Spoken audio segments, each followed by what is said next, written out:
Hi friends.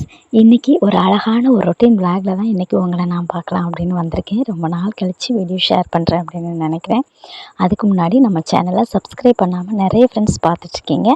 அவங்க subscribe பண்ணிவிட்டு பக்கத்தில் இருக்கிற பெல் பட்டனையும் ஆளுங்கிற ஆப்ஷனையும் கிளிக் பண்ணிவிட்டு வீடியோஸ் பாருங்கள். இது பார்த்திங்க அப்படின்னா காலையில் நான் ஸ்கூலுக்கு போயிட்டு வந்து எடுத்த விளாக் தான் இன்றைக்கி உங்களுக்கு. அதுக்கு பிறகு நான் என்னென்ன வேலைகள்லாம் முடிச்சுட்டு எங்கே போகிறேன் அப்படிங்கிறத தான் ஷேர் பண்ணியிருக்கேன். நம்ம வீட்டில் முருங்கைக்காய் பார்த்திங்கன்னா நிறைய காய்ச்சிருந்துச்சு. இப்போ பக்கத்துலேயே சின்ன சின்னதாக நல்ல பூ நிறைய நிறைய காய்ச்சிருக்கு. அதை தான் உங்ககிட்ட நான் ஷேர் பண்ணியிருக்கேன். நல்லா லென்த்தாகவும் இருக்குது பாருங்கள்.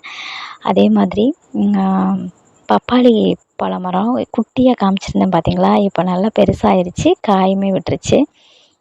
காலையில் நம்ம ஸ்கூலுக்கு போயிட்டு வந்துட்டேன். என்னை ரெகுலராக பார்க்குற ஃப்ரெண்ட்ஸ்க்கு தெரியும் நான் காலை உணவு திட்டத்தில் வேலை பார்க்குறேன்னு. இன்றைக்கி வேகமாக வேலைகளை எல்லாம் முடிச்சுட்டு திருப்பி மறுபடியும் நம்ம ஸ்கூலுக்கு தான் போகணும். ஏன்னா கலை திருவிழா நம்ம ஸ்கூலில் ஸ்டார்ட் ஆகிருக்கு. ஃபங்க்ஷன் சூப்பராக அரேஞ்ச் பண்ணியிருக்காங்க. பசங்களோட சூப்பர் மூமெண்ட்டான டான்ஸ் எல்லாம் பெர்ஃபார்ம் பண்ணியிருக்காங்க. அதெல்லாம் பார்க்குறதுக்காக தான் இன்றைக்கி வேகமாக வீட்டில் உள்ள வேலைகளுமே சின்ன சின்ன வேலைகள் தான், ரொம்ப அதிகமாக இல்லை. கொஞ்சம் துணி ஊற வச்சுட்டு போயிருந்தேன், அதெல்லாம் வாஷ் பண்ணி போட்டுட்டு பழைய மீன் குழம்பு பொரிச்ச மீன் இருக்குது. மதியத்துக்கு சாப்பாடு மட்டும் வடிக்கணும். அதை சாப்பாடு அடுப்பில் வச்சுட்டு துணியை துவைச்சி போட்டு அதை அலசி போட்டுட்டு அதுக்கு பிறகு சாப்பாட்டையும் வடிச்சிட்டு கொஞ்சமாக கூட சாப்பிட்டுக்கலாம் அப்படிங்கிற மாதிரி ஃபங்க்ஷன் பார்க்குறதுக்காக கிளம்பிட்டேன். இது பாருங்கள், முருங்கைப்பூவு பார்க்குறதுக்கே சூப்பராக இருக்குது பாருங்கள். அதை சுற்றி பார்த்திங்கன்னா இந்த தேன் கொசு, அடுத்து பட்டர்ஃப்ளை இதெல்லாம் இப்போ நிறைய பறந்துக்கிட்டே இருந்துச்சு. அதை தான் எடுக்கலாம் அப்படின்னு சொல்லிட்டு எடுத்தேன். பட்டர்ஃப்ளை பறந்து போயிடுச்சு. ஆனால் அந்த தேன் கொசு மாதிரி உள்ளதெல்லாம் அந்த தேனை எடுக்கிறதுக்காக பக்கத்தில் அழகாக வந்தாங்க. அந்த கேப்பில் சின்ன சின்ன விஷயங்களையும் ரசித்தாச்சு. துணியும் துவைச்சாச்சு, சாப்பாடும் ரெடி ஆயிடுச்சு. பழைய மீன் குழம்பு பொரிச்ச மீன் இருந்துச்சு. எடுத்து எல்லாத்தையும் ரெடி பண்ணி வச்சுட்டு ஸ்கூலுக்கு கிளம்பியாச்சு. நமக்கு கிட்டத்தட்ட 9399 சப்ஸ்கிரைபர் வந்திருக்கீங்க.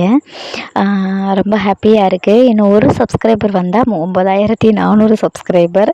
அப்புறம் கொஞ்சம் பேராசை தான், 400 சப்ஸ்கிரைபர் வந்துட்டிங்கன்னா 10,000 சப்ஸ்கிரைபர் நமக்கு கிடச்சிருவாங்க. ரொம்ப ஒரு ஹாப்பியான மொமெண்ட்டுக்காக நான் வெயிட் பண்ணியிருக்கேன். சீக்கிரமாகவே அதை ரீச் பண்ணுவோம் அப்படிங்கிற ஒரு டார்கெட்டாகவும் இருக்கேன். இந்த சீசனில் நவ்வாப்பழம் நிறைய கிடைக்கும். அது நிறைய இடங்களில் காசு கொடுத்து வாங்குவாங்க. ஆனால் நம்ம பக்கத்தில் அங்கங்கே மரங்களில் நம்ம ஃப்ரெஷ்ஷாக பிறக்கி சாப்பிட்ற மாதிரி இருக்கும், பறித்து சாப்பிட்ற மாதிரி இருக்கும்.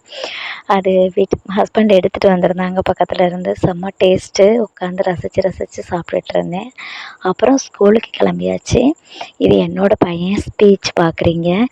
பேக்ரவுண்டில் மியூசிக் அது இதுன்னு இருந்ததுனால நான் அதை ஓப்பனாக காட்ட முடியலை. அதே மாதிரி மற்ற பசங்களுமே பரதநாட்டியம், நாட்டுப்புற பாடல், அப்புறம் அவங்களோட தனித்திறமைகளை வெளிப்படுத்துகிற மாதிரி நிறைய விஷயங்கள் அழகாக பண்ணியிருந்தாங்க. அது மட்டும் இல்லை, சிஆர்சி லெவலில் எங்களோட ஸ்கூலுமே செலக்ட் ஆகிருக்கு அப்படின்னு நினைக்கும் போது எனக்கு ரொம்ப சந்தோஷமாக இருந்துச்சு. அடுத்தடுத்த லெவல்லையுமே செலக்ட் ஆகணும் அப்படின்னு கடவுள்கிட்ட நான் ப்ரேயர் பண்ணிகிட்டே இருக்கேன். அந்த ரிசல்ட்டையுமே சீக்கிரமாகவே உங்ககிட்ட நான் சொல்லணும். எல்லா ஸ்டூடெண்ட்ஸோட பெர்ஃபார்மன்ஸையுமே அழகாக ஷேர் பண்ணணும் அப்படின்னு ஆசை தான். ஆனால் அவங்க பேரண்ட்ஸோட பர்மிஷனோ இல்லை பசங்கள்கிட்டையோ எந்த இதுவுமே நம்ம கேட்கல. பட் எதுக்காக அப்படிங்கிறதுனால குட்டி கிளிப்பாக அப்படி நான் ஆட் பண்ணியிருப்பேன். இந்த பையன் ஹித்தேஷ் வேலு, எங்கள் ஊர் பையன்தான், ரிலேட்டிவும் கூட, தியாஸோட ஃப்ரெண்டும் கூட.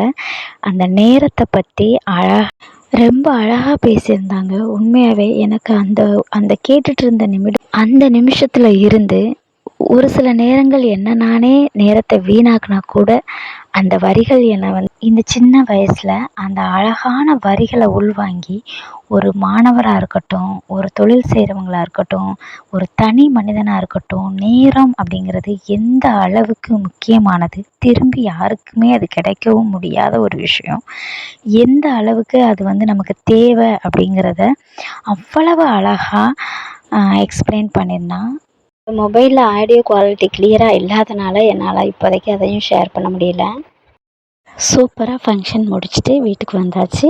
பசங்களுமே 4 மணிக்கு அவங்களுமே வந்துட்டாங்க. வந்த பிறகு ஸ்நாக்ஸ் இன்றைக்கி பார்த்திங்கன்னா எதுவும் பெருசாக ரெடி பண்ணலை, ஸ்கூலில் இருந்ததுனால வந்தாச்சு. கேரட்டு இருந்துச்சு, அதை கட் பண்ணி கொடுக்கலாம் அப்படின்னு பார்த்தேன்.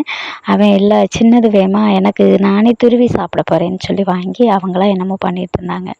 பெரியவன் கட் பண்ணி சாப்பிட்டுட்ருந்தான். இதோட கொஞ்சம் பப்பாளி பழம் ஒன்றே ஒன்று இருந்துச்சு கடையில் வாங்கினது. அதையுமே கட் பண்ணி வச்சுருந்தேன். சரி எது வேணுமோ சாப்பிடட்டும் அப்படின்னு சொல்லி எடுத்து வச்சுட்டு, அடுத்து நம்மளோட சின்ன சின்ன வேலைகள் எல்லாம் ஈவினிங் ஒர்க்கெல்லாம் இருக்கும். அதையெல்லாம் முடித்து பசங்களுக்கு ஹோம் ஒர்க்கு அது இதுன்னு இருக்கும். அந்த ப்ராசஸ் வேலையெல்லாம் பார்க்கணும். அதுக்கெல்லாம் ரெடி பண்ணிகிட்ருந்தேன்.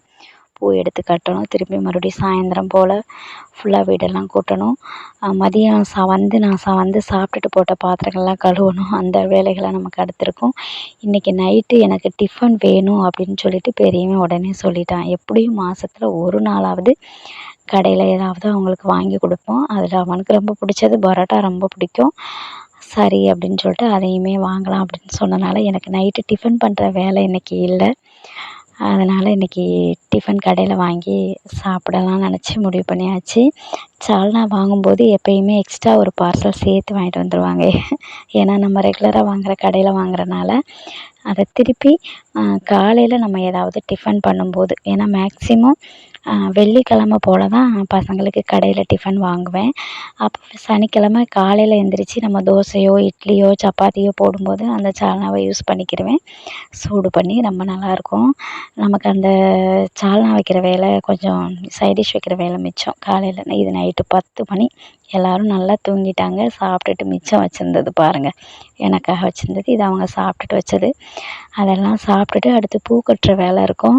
அதையும் கட்டிட்டு தான் நம்ம தூங்கணும். சாப்பிட்டுட்டே இருந்தேன். சின்னவன் இன்றைக்கி என்னன்னு தெரில இங்கிட்ட அங்கிட்ட நெளிஞ்சு படுத்துக்கிட்டே கிடந்துச்சு. அதனால் வேகமாக சாப்பிட்டுட்டு அவன் பக்கத்தில் அப்படியே தட்டி விட்டுட்டே தூங்கணுங்கிறதுக்காக வேகமாக பூவும்